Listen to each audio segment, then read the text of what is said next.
Our disability is our greatest strength. It gives us a supervision to see the issues facing humanity from a more inclusive perspective and the grit to fight back against all odds. Welcome to Super Adaptables, the More Than Walking Video podcast discussion. Welcome to Super Adaptables, the podcast where people of all abilities gather to discuss pressing issues that affect the disability community and the implications for the world at large. We are your host. I am Corey Pheez, C4 complete quadriplegic since 2005. And I'm Jonathan Sigworth, C7 complete quadriplegic since 2006, both of us hailing from the great state of Connecticut. And we are recording this on Thursday, the 19th of June, 2025. And in a little bit, we'll be discussing with some experts about accessible and affordable housing, getting your wheels in the door. Happy Juneteenth. And today we have two special guests joining us, beginning with Cecilia Lewis. Cecilia works with Independent Northwest as the housing coordinator under Money Follows the Person. Money Follows the Person is a federal project dedicated to assuring Connecticut residents have access to a full range of high-quality long-term care options that maximize autonomy, choice, and dignity. And next, we have Lynn Graff. Lynn is a real estate professional who works for Berkshire Hathaway Home Services, New England, New York, and Hudson Valley Properties. And I should also add, she's my personal realtor. So I trust her advice to the max. So thank you both for being here. Yes, thank you, Cecilia and Lynn. Thank you. So just as a reminder, Super Adaptables is made possible in part by a grant from the Christopher and Dana Reeve Foundation's National Paralysis Resource Center. The information provided and opinions expressed in these podcasts do not necessarily reflect the views of the Christopher and Dana Reeve Foundation. For more information about the Foundation's National Paralysis Resource Center, visit www.christopherreeve.org. Also, I should note that the views expressed on this podcast do not necessarily reflect those of More Than Walking either, but belong to us as individual speakers. Now, I think, this is definitely going to be a good topic, especially, I know, for me in the initial phases of looking for a home or just somewhere to live. I spent a significant amount of time watching HGTV in the DIY network. And one show in particular that I frequented was HGTV's House Hunters. The show consists of people who are in search of purchasing a house, and in many cases, it's the person's first home. Typically, they show 3 properties, some of which need work while others are turnkey, which simply means that they are updated and move-in ready. You even get the opportunity to see how much the bank approves them for a loan. And some have a wine taste on a bare budget, while others have the resources to make the purchase of their dreams. Yeah, Corey, I've been familiar with HGTV as well. Not necessarily that show, but I will say it's too bad that you can't get wine at the price of beer. It really is unfortunate. But most of the time I've watched HGTV probably was when I was in the hospital. It's when I have access to that channel. And I do remember being at Gaylord or being in New Haven after my injury and just kind of been watching these shows. And, it's the shows where they knock down all the ugly walls for the coveted open floor plan. You walk into this decrepit house and you're like, oh, I have a vision. Yes, we could just, open floor plan. You seamlessly go from the living room to the kitchen to the bed, not to the bedroom. But, this is, nice and accessible. I would be thinking to myself, but I can't watch it for too long because I'm constantly thinking, who's got the money to make such modifications? And they make it look so easy on these shows. And of course, the participants are so happy and so grateful because they don't pay a penny because they got chosen out of a contest or something else. But it just creates this sense of possibility and ease when in reality, you go home from the hospital and the first thing that you're faced with are oh my gosh, there are steps into my house. There are 3 steps that are keeping me from going outside, from everything that I used to do. And the cost of getting over those 3 steps? Thousands of dollars, tens of thousands of dollars for a ramp or a lift, not even mention what it costs to get into the bathroom. And so it's a different world. So that's a sobering thought. But, as we mentioned in our first episode, uh, Corey, we discussed how, according to the United States Interagency Council on Homelessness, in January 2022, the total number of people experiencing homelessness on a single night was 582,462. This number is staggering, but what's even more alarming is that in January of last year, there was 771,480 people experiencing homelessness on a single night, several years later. And that's an increase of 189,018 people in 2 years. And the big question that we're trying to kind of get some kind of answer to through this discussion today is, why is there such a huge housing crisis in America, that affects people who are homeless as well, especially for people with disabilities, and what can be done to support those looking for housing, especially accessible and affordable housing. So with that, we want to go to our first question, and kind of open it up to Lynn or Cecilia, whoever wants to go first.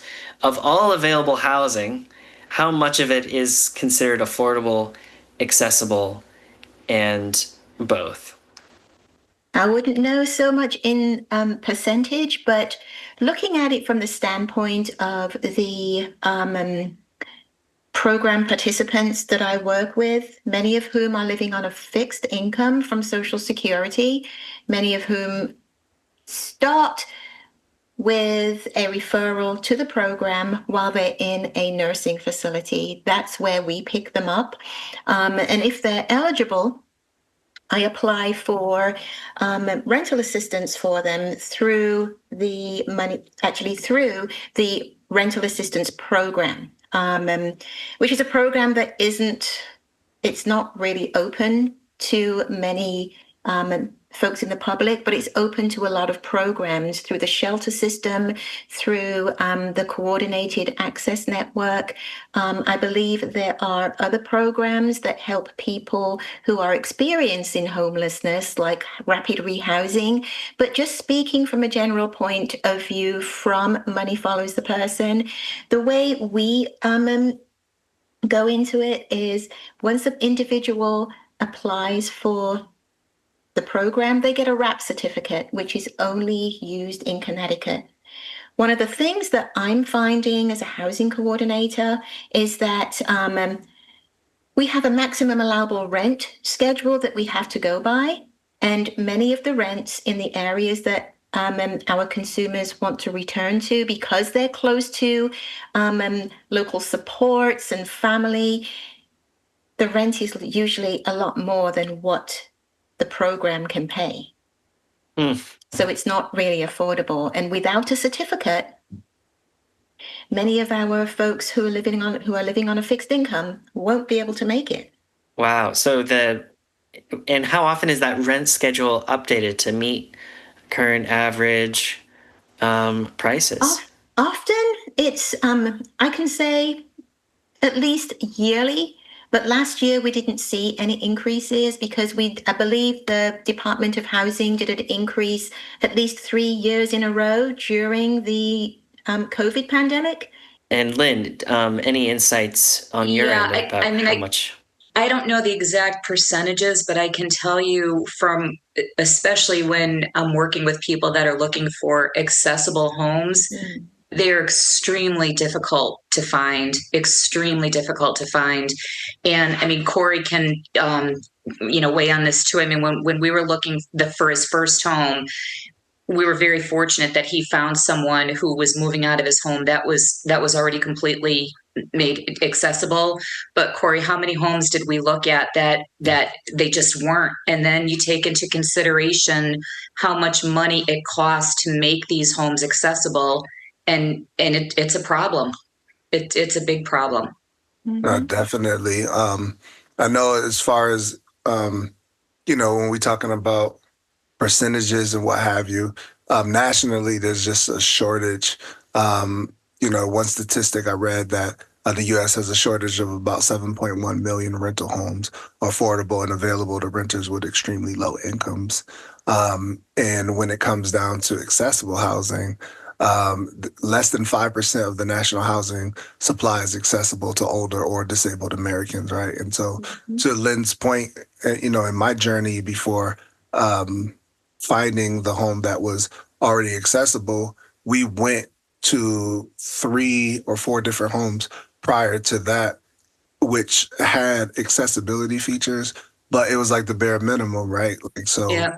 you know, And they weren't enough. And not to interrupt, but they weren't enough either. I mean, even if you had purchased one of those, think about how much money we would have had, or you would have had to pay to make those work for you. Even though, like you said, they were minimum, but the amount of money you would have had to put in to make those work for you, it would have been astronomical.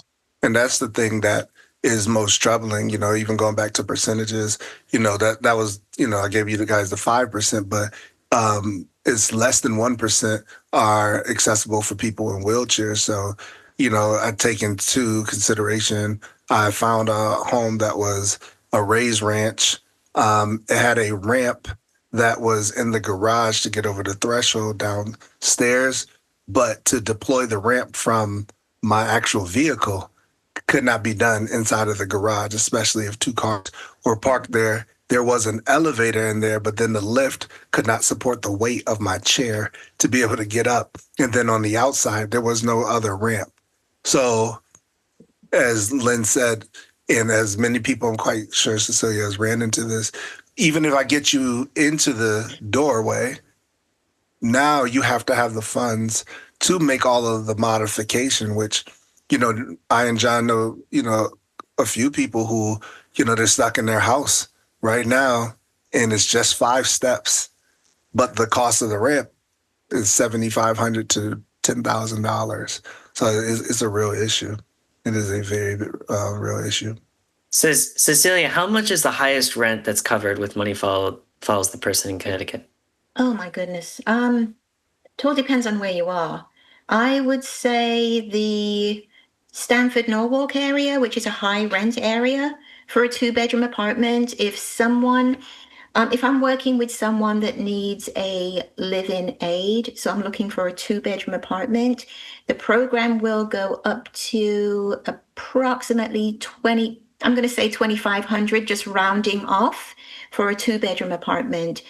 So the maximum allowable rent is greater in the high rent areas like Stamford, Norwalk, Lower Fairfield County. So in areas like Newtown, Reading, Ridgefield, it's a little higher. Approval is also based on rent reasonableness. So they have to do a calculation to ensure that to ensure that they're not actually helping to jack rents up also. So, for example, let me see, a 2-bedroom apartment in the Newtown, Reading, and Ridgefield areas, you could go up to $2,666. But it also has to include some measure of utilities. Whether that is heat and hot water, whether it includes sewage, garbage pickup, things like that. It has to have some other inclusions. We do go up to, my maximum allowable rent goes up to a 6-bedroom, and in that particular area, $4,308. I've never usually had to work with families. The most I usually work with is individuals who require a live-in. So it's usually I'm usually just looking for a home for 2 people or 1 person. Right. So if I'm I'm sorry. Go ahead. So I was gonna ask you then how those prices compare to what you see normally, but I wanted to quickly ask: am I understanding correctly? Then in an area where, let's say it's a lower income area, the rent is relatively lower, Money Follows the Person will have a lower threshold. So in other words, it may be difficult to find good housing if you come from a lower income area where the housing that really puts you closer to resources that you didn't have access to before, but now you need access to, now you are at a disadvantage because the limit's going to be lower for that general area. That is true, Jonathan. So, for example, I can use Waterbury and Naugatuck as an example. For a one-bedroom unit, we're permitted to go up to $1,270. In the meantime, the rents for units in Waterbury have increased so much. A one-bedroom, if you can find a one-bedroom for $1,400, you're lucky. So, and then for a two-bedroom apartment in the same area, $1,559. When you say, like in that case, $1,270 for a one bedroom in Waterbury, is that completely paid for by the organization, or does the client, the tenant, pay part of that? How does it work as far as what's paid for by the organization versus what the tenant pays? Yes, the tenant will pay 30% of their income to rent if they're an individual with a disability. So regardless, $1,270 is the max, and then they pay 30% of that in that case. They pay 30% of their income. Okay. Yes. And Cecilia, in that answer, you also kind of touched on the many different factors that even when a program like Money Follows the Person is implemented, as you said, like you don't want to contribute to the skyrocketing rents by supporting those prices. And so there's a huge dynamic at work that it's not always, a simple fix. You have to keep a number of factors in mind. It really isn't. And just to touch on something that Corey was talking about earlier on, and what Lynn mentioned earlier insofar as indicating that it's always good to start off with the town social services department because they have a plethora of folks who may be able to assist with modifications. There's also in the state of Connecticut a company called the Corporation for Independent Living that can help homeowners with disabilities with modifications. I'm not sure if you know about that, Corey, but I know that they have, theirs is a referral-based. If I'm speaking correctly, I don't want to speak out of joint here, but I believe it's referral based. You have to be referred to them for assistance, and then they'll come out and give and do an assessment of your property. And if they can help, they will help with the architectural plans of what you need to make your home more accessible as well. So that's one of Connecticut's hidden gems as well when it comes for services for people with disabilities who need modifications. Yeah, no, I mean, and I think to your point, in essence, just programs in general are they're needed, right? And I think the premise is just trying to figure out how to keep them funded through periods of inflation and more people who may lose their job, lose their sources of income, and need to rely on them, right? Before I move on to question two, for me, what helped out the most was I went through a program called Specially Adapted Housing. It's a grant that the federal government gives to veterans who are 100% service connected. And we've had this conversation earlier this year when we talk about some of the things that veterans are like entitled to as far as the service connected ones versus others. And that's because we have a financial backing in the government as the institution that helps, where there are so many different programs that seem like sporadic that you gotta, file paperwork for it, and you got to go through that process before you qualify for it. And like you said, it's a referral thing, right? Like it's not like you can just kind of just jump in and then they have to evaluate your particular needs. Whereas me as a veteran, I'm in a wheelchair. I can tell them, let them know. I know I need to. They have stipulations, but widening the hallways, wood floors, opening up accessible bathrooms, that sort of thing. But question two, so what federal, state, local government, nonprofit, and private market programs exist that are designed to provide accessible and affordable housing? And what barriers do people experience while searching for such accommodations? All towns offer some type of affordable housing. And as far as accessible housing, I believe, I don't know for a fact, and Cecilia, you may know better than I don't know if all of them offer some type of accessible, but I would guess that's the case. Do you know or not? For some housing authorities, senior housing, there is a measure of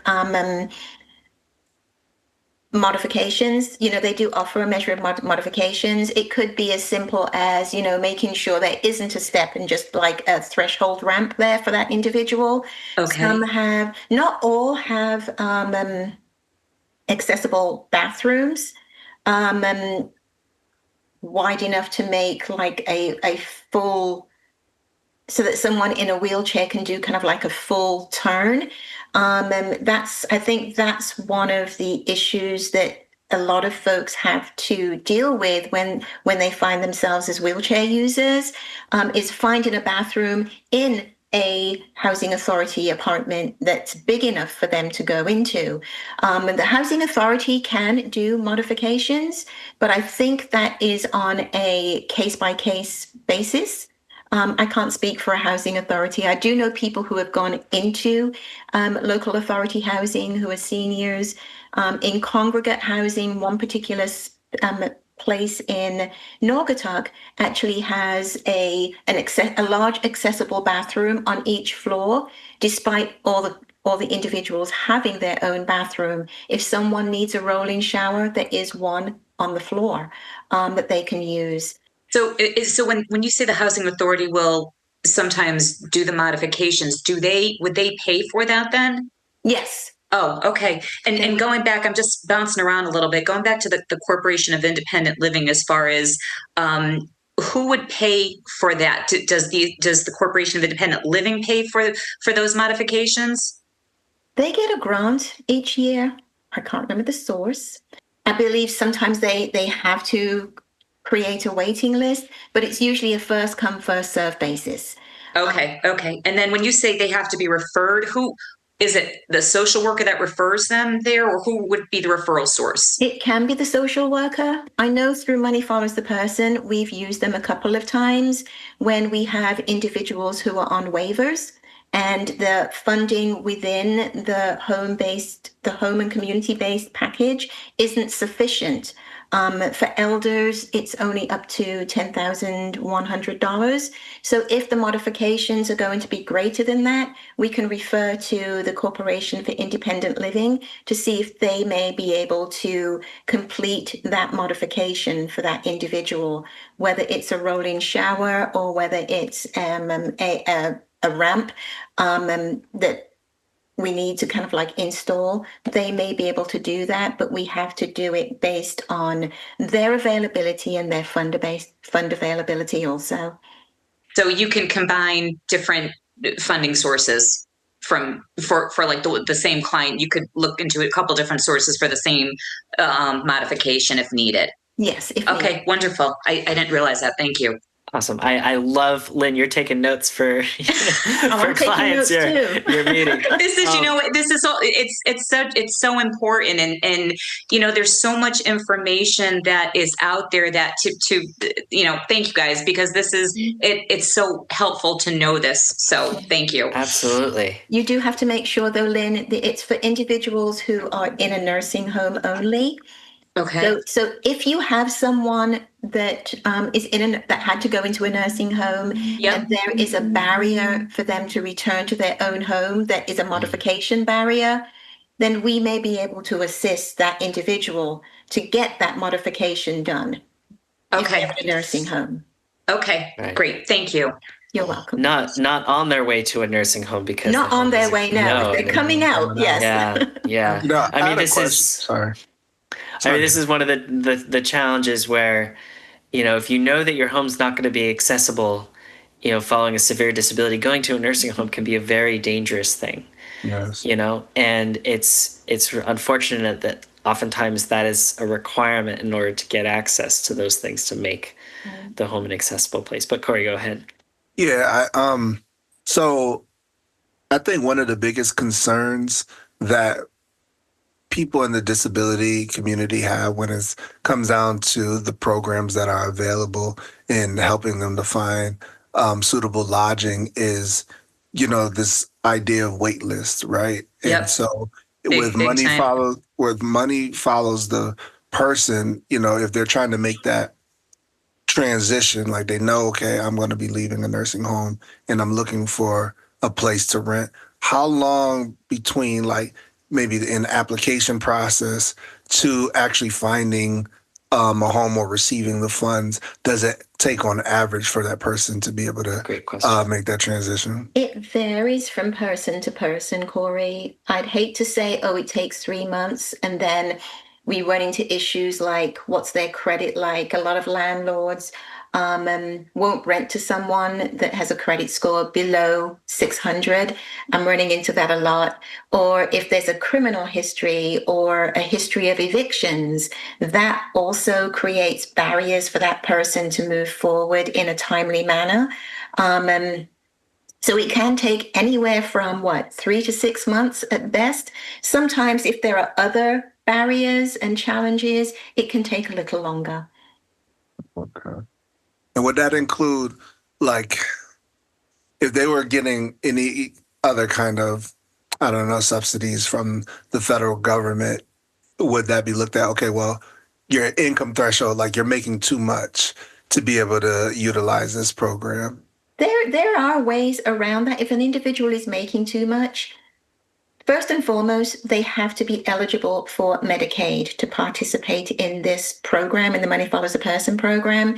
If their income threshold is a little higher, and they may be offered the opportunity to create a pooled trust or a special needs trust. So it doesn't affect their Medicaid. So they can move forward with the program and be eligible for the services that come through that program.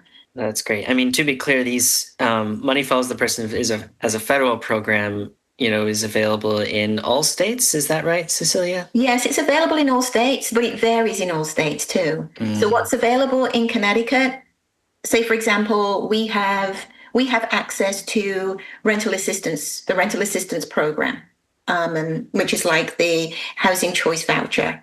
Other states may not have access to a rental subsidy for their people. And I know that there are some specific things to Connecticut, things like the Corporation for Independent Living. Mm-hmm. Are there other resources, programs out there that are federal that we haven't mentioned that we can talk about? Like I know that Section 8, the Housing Choice Voucher Program, are there any others like that are available across all different states? Yes, Section 8 is available across all states, but just from my experience with Connecticut, many of those Section 8 lists are closed. Even through my own, for the company I work for, our general consumers have been on Section 8 lists for many years, and it's not moving. It's not moving fast enough for someone to go into affordable housing. Especially when you're living on a fixed income. Yeah, and I'm guessing that's because there's just not enough Section 8 housing to start with, not enough housing units to go around. Right. Lynn, I know when we first started off, you had told me about CHFA. Oh, the co-op initiatives, you mean? Yeah, initially what it was. Yeah, Cecilia, are you familiar with co-op initiatives? Unfortunately, they dissolved quite a few years back, but they were an organization. There's one in Waterbury. It's Brookside Condominiums. Okay. They're full right now, but that's the co-op initiative that I believe their housing is based on that co-op initiative. If someone had a disability, they would be able to give them a grant. Like it was like they've been out of business for over 10 years. So some of my information I'm trying to remember the details, but they would give them a mortgage, and it was if they kept the mortgage for X amount of years, it was a second mortgage on top of their primary mortgage.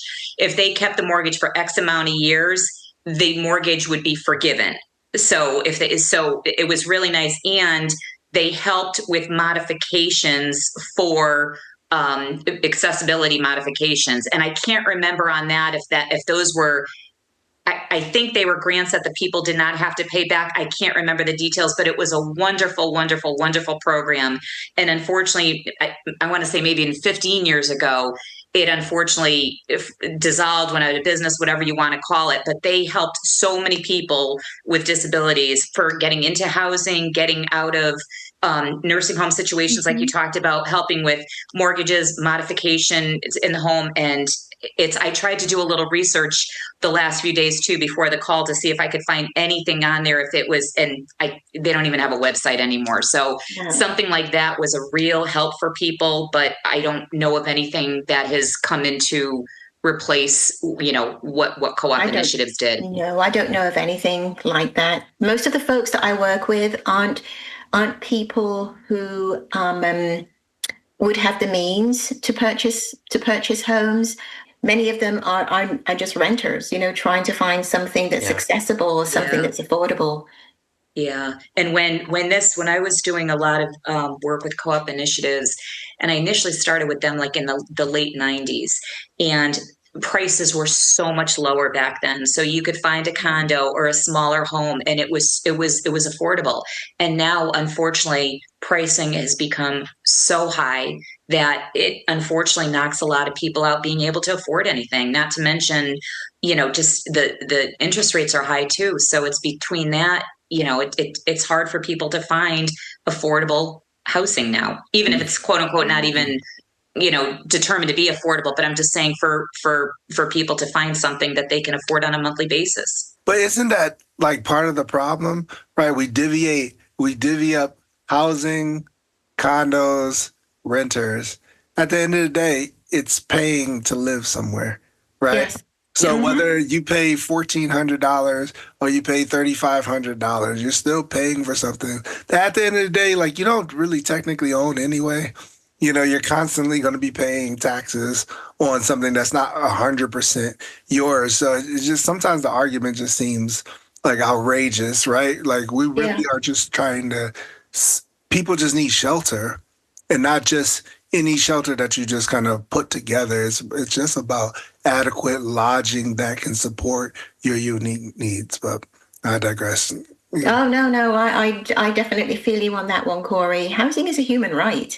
Why does it have to be so expensive? Why does it have to be so unreachable for, low-income individuals? Why does someone have to work 2 or 3 jobs just to afford rent? That's not right. It really isn't right. And the rents are so high now. Rents are so unbelievably high. Well, and I want to get to why are things going up? Why are prices going up? How much of it is shortage or greed or other factors? Because as we've seen, homelessness is going up. I mean, that's just like an indicator of how difficult it is to find a place to live, let alone an accessible place to live. What are those factors and what can be done about them? That's a huge question. Yeah. I'm still trying to. One. I had seen a show not so long ago that talked about how much of corporate America was getting into the housing market. And that's what was literally driving up costs in certain areas and making it difficult for low-income people to afford rent. Because a lot of base rents were starting at $2,500 for an apartment in certain areas. So I think they're where corporations are just trying to, make more money. That's part of the problem.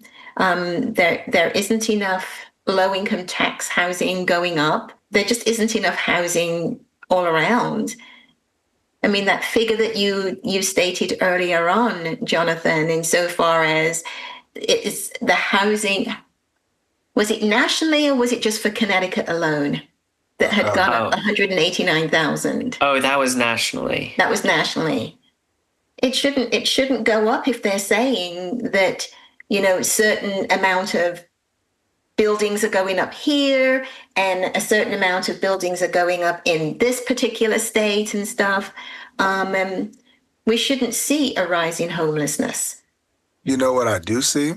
In my town, I see a lot of expensive apartment buildings Oh going yeah. up Yeah. where, I mean, it's literally 2,500.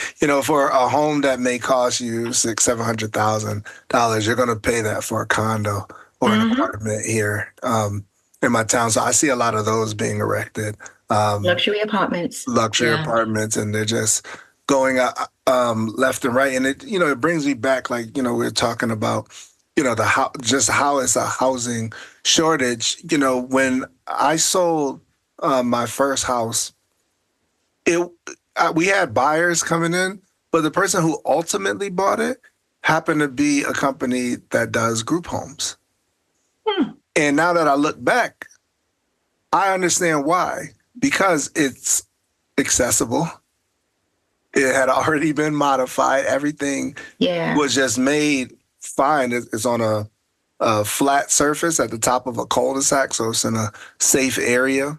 Um, and I think because you just are not going to find that house with that amount of space or that amount of bedrooms just anywhere that's already constructed, right? So now that company was probably looking at it like, man, this is a gold mine. And Yeah.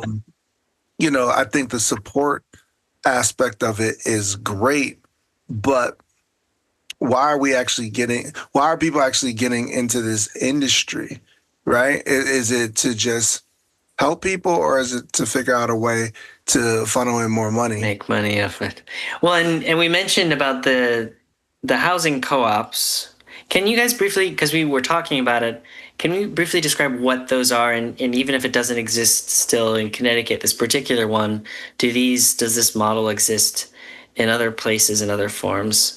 Cecilia, I'm going to defer to you because the only one I knew around here in Hartford County was one in Manchester, and that was built before I started getting involved with co-op initiatives. I've heard about the one in Manchester.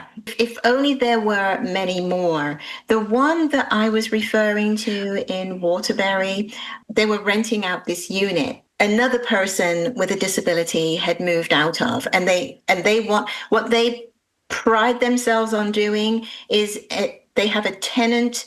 They have a tenant kind of like confirmation service whereby the tenants come together to interview new folks coming in. You couldn't make over a certain amount. You also had to abide by many of the rules in terms of the upkeep of the property and stuff if you lived there. And they got their funding through, I believe, that same program that you mentioned, Okay. out of Hartford.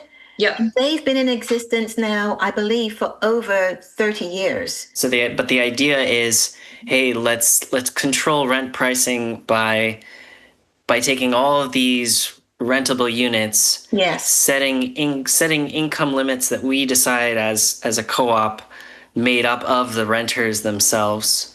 Yes. Correct? And that's how you kind of control for that. And then you also perhaps have an accessibility added element where there's additional supports for those. And Yes. very, very cool. I mean, so the question of rising prices is interesting too, because, in the same way that some of these co-op initiatives are no longer here that were doing such great work 15 years ago, how much time do we have before the kind of market pressures and the prices and the housing crisis becomes such that programs like Money Follows the Person or we already see Section 8 cannot help anymore. They are maxed out. Like, how long do we have until really there's no more wiggle room left for nonprofits or organizations like this to really make a difference? I know too, it just is so much there. In my business, I've seen in the last, even before COVID, but then when COVID hit, it just went exponentially off the charts as far as people moving back to Connecticut. And that, it's supply and demand too. There was so much demand for people moving back to Connecticut, starting a little bit starting before COVID, and then it just went crazy. And we're still seeing that. And I think that as long as that demand is there, we're going to be in a housing crisis. To end on a positive, practical note, what needs to be initiated by our local state, federal governments to, and what can we do to help put pressure to fix this situation where there are so many factors, including coming tariffs, climate change, taxes, inflation. You know, we've heard a lot about, I mean, I've heard a lot about in the news about how the housing insurance is just kind of up in flames, literally, around the country. And that's going to make finding a home difficult. Let's throw AI in there. I don't know, it's not going to be a real person reviewing your renting or your mortgage application, perhaps, but a computer who has a whole bunch of built-in biases based on whatever information it's been fed.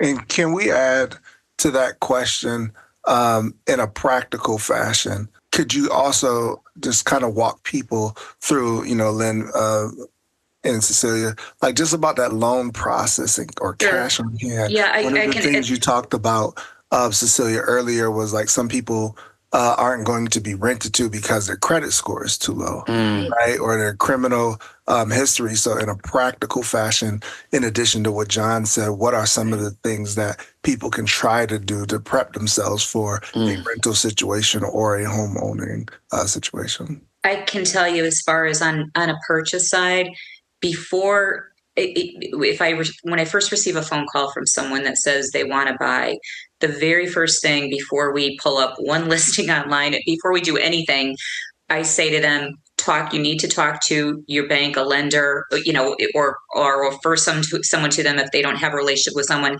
and they need to go through with them to get pre-approved. And then they need to find out, the loan officer will tell them how much money they need, how much money, what their monthly payment's going to be, how much down payment they need, what they're looking at for closing costs. They will go over how much insurance is going to be. They will go over everything with them.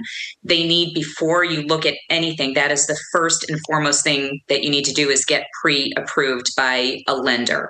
And I like to see people go through a local lender too, because you can talk to someone, the same person, over and over and over again, as opposed to going like on something like, online. But that is by far the best place to start if you're starting your journey to look at a home. And I just want to say too, as far as the insurance, that is becoming a huge issue, because insurance premiums, I mean, even in Connecticut, we've all seen our premiums go up, our annual homeowners insurance premiums, but other parts of the country are just, it's unbelievable what people are being charged. And on top of it, the coverage, they're taking bigger deductibles to offset the premium, but insurance is another issue that 10 years ago was not anywhere near a problem like it is now. I think insofar as working on getting certain information, kind of like expunging criminal histories, if you have a criminal history, if you haven't been in trouble for a long time, you have the opportunity to begin the expunging process so that you'd look better on paper. It's hard to, with the population that I work with, it's hard to say, well, oh, you'll need to save for a security deposit, you'll need to do this, because much of their income is being paid to the nursing facility for their applied income, so they have nothing to save off but $75. And so it's basically, as Lynn said, we look for other programs that may help, and even those programs are in jeopardy of being cut,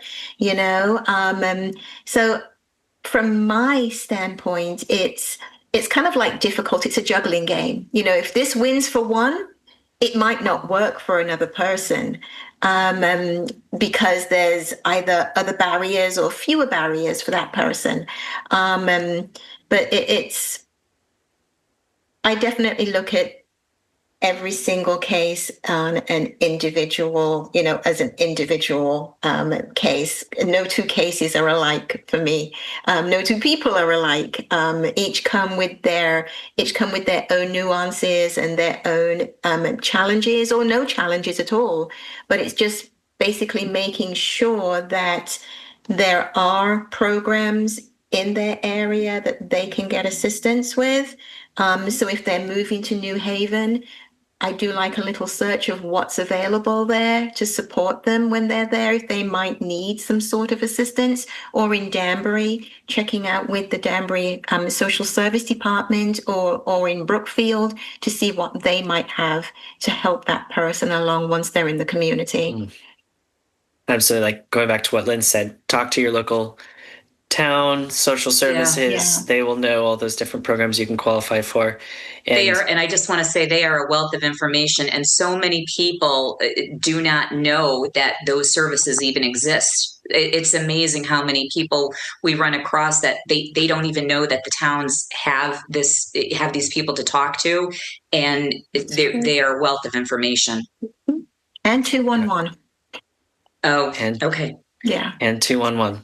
Yes. Well, thank you. And, and I would just also throw in there, like, I think, Lynn, you mentioned before, or Corey, your credit score, get to whatever extent possible, your debt under control, or, try to improve your credit. Absolutely. Be wary of that, because you can't go to your first housing lender. You need to find the best one that can give you the best rate, because that's a lifetime of debt you might be buying into. And if I can just say one thing too, if sometimes when people call the loan officer, sometimes they can't qualify right away. And I always tell people, eventually you can buy, you just may have to do a few things, to get to that point. So if you can't, qualify right now, they will put you on the path to tell you what you need to do to be able to qualify, whether it's paying off debt, improving your credit score, whatever. They will let you know what you need to do to qualify in the future. Yeah. And with you saying that, I just thought of someone else. The Neighborhood Assistance Corporation of America. They help new home people who are low income to get into their first home, and they give them counseling from the very beginning, what's needed, to no down payment, to no mortgage insurance. Depending on what the need is. So that's the Neighborhood Assistance Corporation of America. And I would also add to that in closing, and John and I talked about this, but at some point, I want to say it was under President Biden's administration, for veterans out there, if you are service connected and you've specially adapted your home using the specially adapted housing grant, your town can adopt an ordinance that would relinquish you of property tax, and if you're that includes also your vehicle as well, which is huge. It could literally drop your mortgage, down $1,000. So there, I think that the gist of it, there are programs out there. However, you do have to do the research and the homework behind trying to find them. Our premise in the disability community is that each day we're facing some seemingly insurmountable task. Getting out of bed sometimes is just very tough alongside of your care and alongside of just being able to get yourself dressed. These things are frustrating, and the last thing any one of us wish to worry about is, can I keep my home? Will I be kicked out? Will I be evicted? What's going to happen to me in the event that my disability worsens and maybe I'm unable to work as much or as many hours as I did before? And so, this is a real problem, and this crisis on our hands didn't just start yesterday. It's with each passing administration. It's with each growing population that we have, and we really want to figure out different ways. And so to anybody out there viewing and watching this, I definitely take the time out to contact local legislators or leaders and what have you, and maybe like somebody in your municipality to find out what are the programs available for me and how can I use them to the best of my ability. But we're so thankful for you ladies in this discussion. You guys have been really insightful and Thank you helpful. for having us. Thank you for Yes, having us. absolutely. This is Thank a you. lot. I learned so much as well. So thank you. Well, and everyone should know that if you have a disability and especially a spinal cord injury, and you're looking for housing solutions, More Than Walking is partnered with Spinalpedia. So you can go to spinalpedia.com, request peer mentoring, and mention that during these free peer mentor sessions. They can help you navigate and access some of the community resources that we've been discussing today. And last thing I'll say before we close is we've mentioned some things like tax programs to help with property taxes in different towns, like rent controls. There's things that our local and state and federal governments can do to address these things. And the more we look into them ourselves and for our friends and for our neighbors and get involved, we have agency here to make changes, even though the other factors, environmental factors, perhaps are a little out of our control. We do have agency to change the situation. So just keeping that in mind as we face these challenges. But thank you, Lynn. Thank you, Cecilia, for the great work you guys are doing and for joining us today. Everyone listening, stay tuned in and sign up for the More Than Walking newsletter at morethanwalking.com to learn about the topic we will cover next and how you can participate. Also, like, comment, and subscribe to our More Than Walking YouTube channel to watch each podcast, and click that notification bell so you are alerted when new episodes drop. Follow us wherever you listen to podcasts. Just search for More Than Walking or Super Adaptables. And until then, remain encouraged, stay hopeful, and above all else, Keep adapting.